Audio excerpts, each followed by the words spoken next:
niet. Ik stop nu met schrijven, heb een paar dagen geen tijd.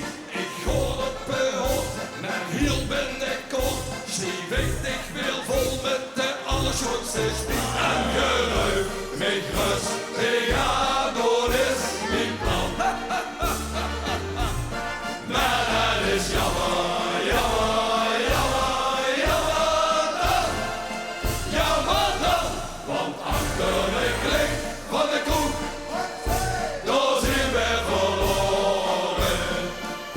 Daar liggen weer 4 dagen lang de prachtigste gevoren. Pak ze die koek, de klik, daar werd ze vanaf en ding. Achter de klik van de koek, daar zijn we verloren. Die dag ook, ik ben nu halfweg. En al 2 dagen als laatste door de verder veeg. Ik gedost opgespaard en voor rollen bewaard, want ik het nog echt maar zo'n bladzijde slecht.